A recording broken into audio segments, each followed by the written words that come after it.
Alright guys, Dokkan time. So today we're going to do a how to build for both of Pajama Beerus and this first form Frieza. Now both of these units on Global are free to play units and they both get Extreme Z Awakenings at the last part of the 9th anniversary. I'm just grouping them into one video because they're both free to play units. And honestly, they're pretty much built the exact same way. For the most part, there's a little bit of deviation. But I didn't feel like they both would have gotten enough views on just one video. So let's just kind of get into it. Pajama Beerus is immensely better. I would say he's probably the best free-to-play LR from the 9th anniversary. There's quite a few. I mean, you got Gogeta and then Frieza. So, I mean, out of all three of those, I would say Beerus is the most usable. I do enjoy him a little bit. He does have two forms. He has his standard form, and then he has his awakened form.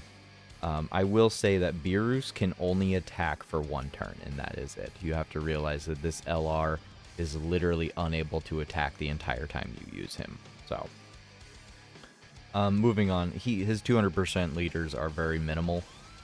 This is it.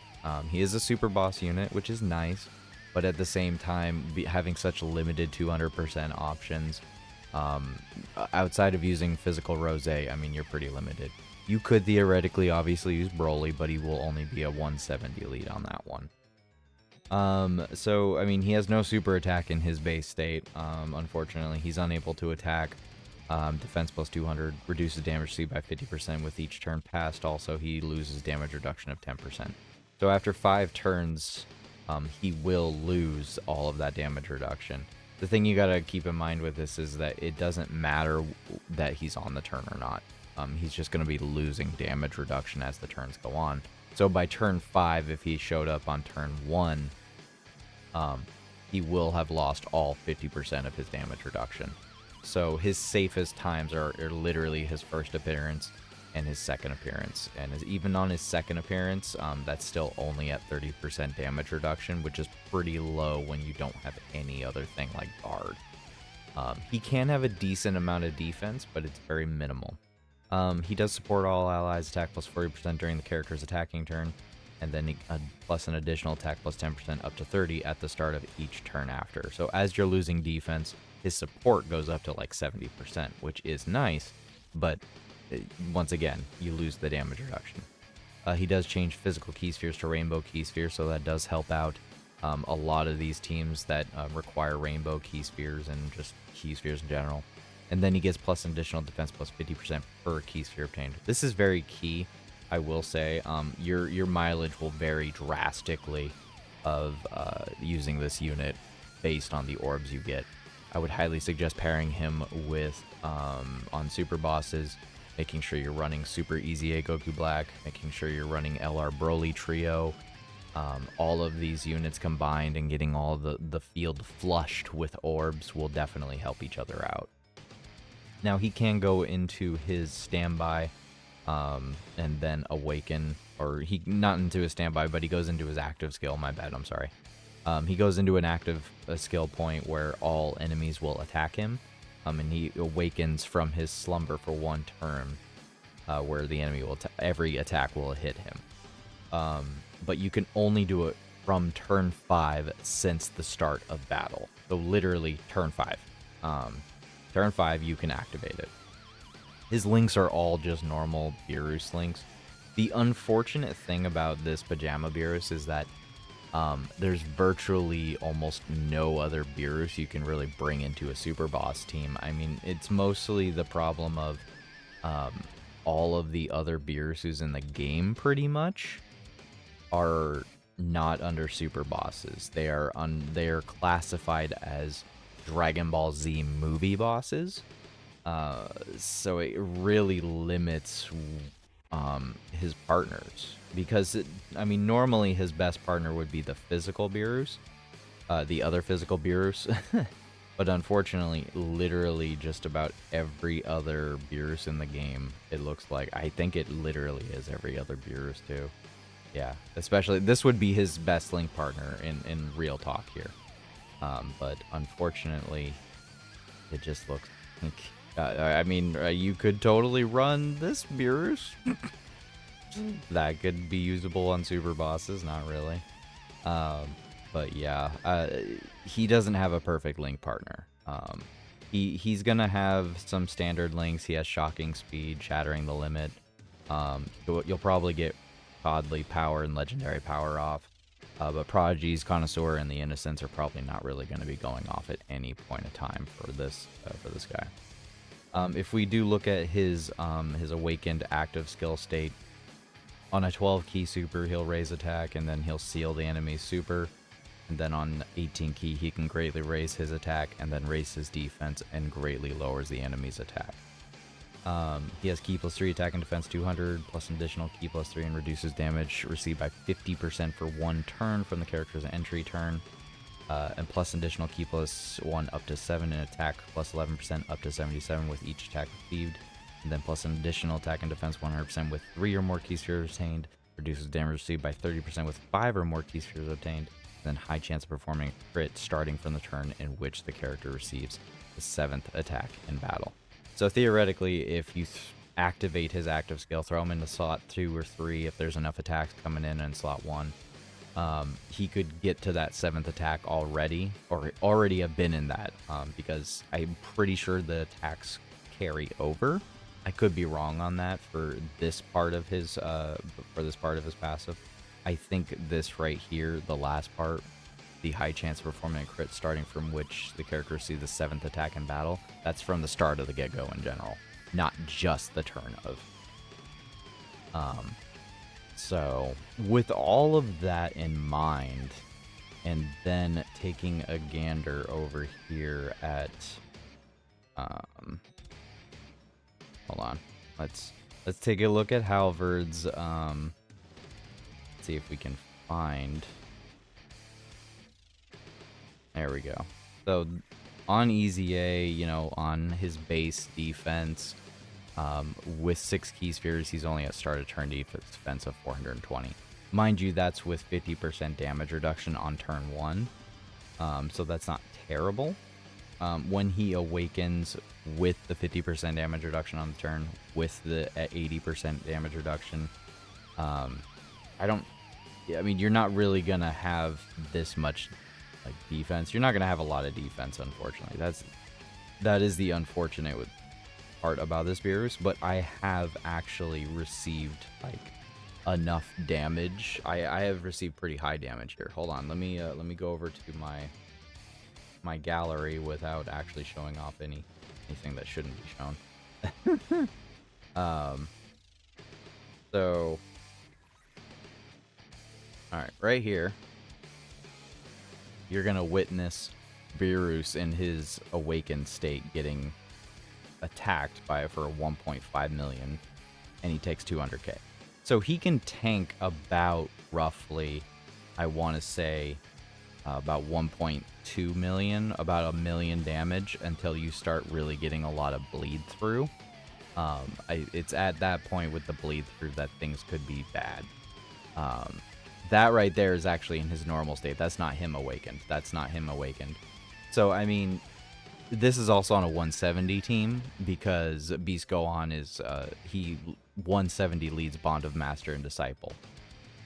Once again, 170. This is with him actually having the all-target active, so this is with his 80% damage reduction versus the same enemy. You can see the damage difference here. He takes 200k on this point, and before he uses his active right here, he actually only gets hit for like 500k or something, right?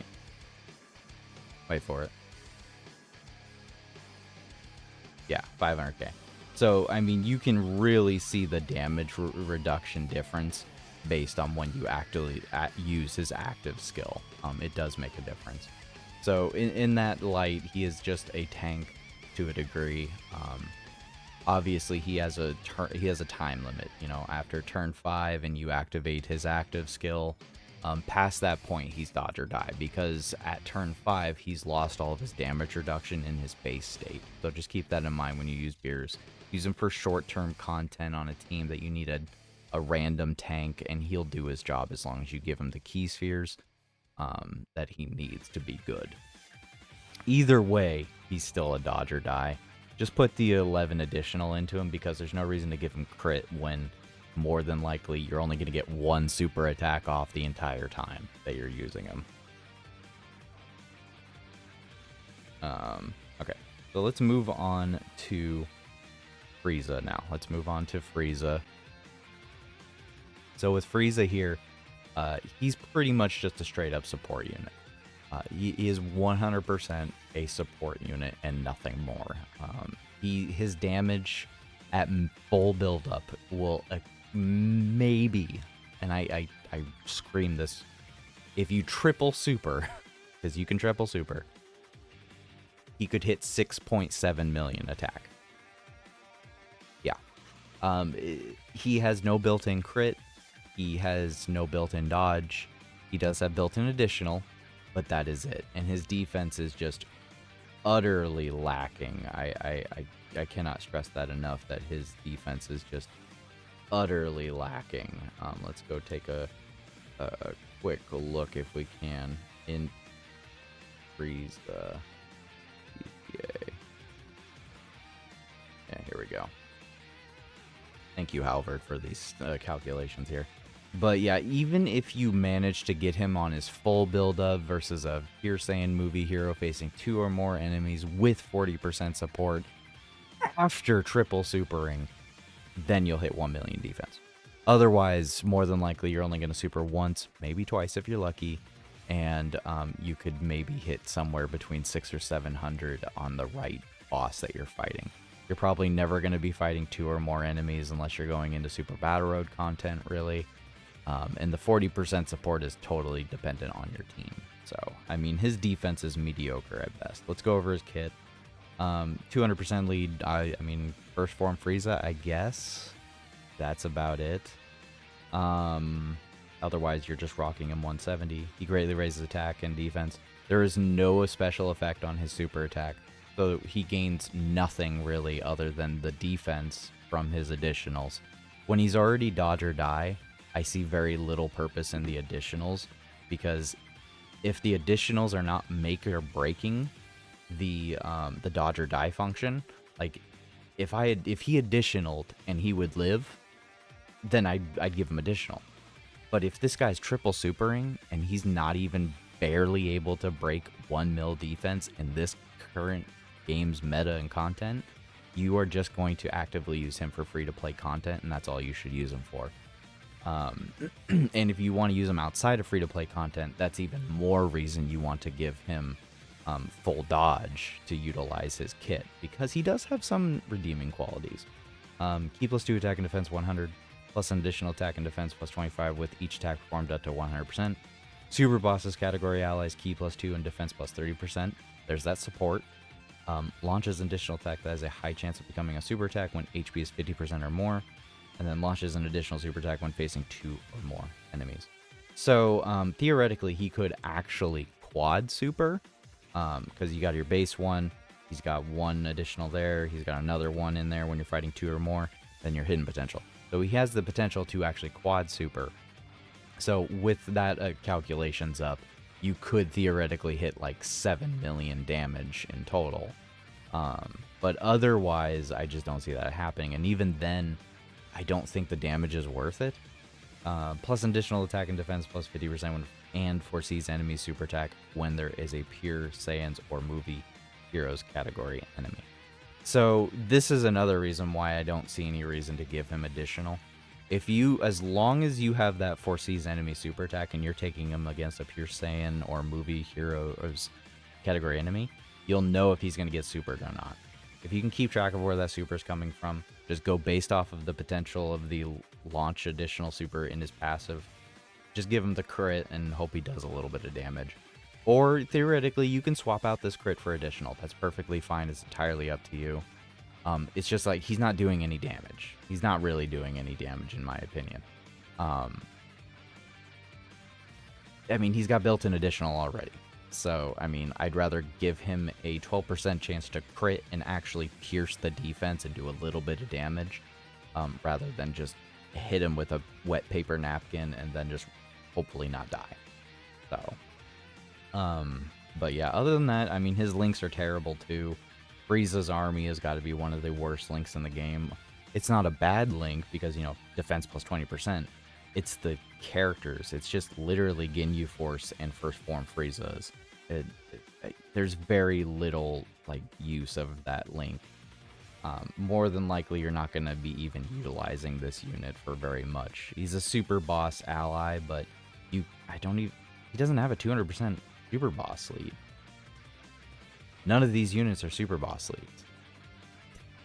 We have two 200% leaders for super bosses at the given moment, one of which this unit came out on during its launch, and he's not even on their 200%.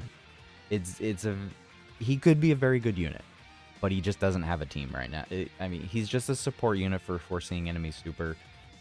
You could utilize him full dodged, you know, throw the dice, but that's the best I could say. So. Anyways, I've already rambled on for too long. We've taken up too much time for free-to-play units, in my opinion. So, anyways, guys, thanks for watching. Let me know how you're going to build your Pajama Beerus and First Form Frieza, and have a good day and a good night.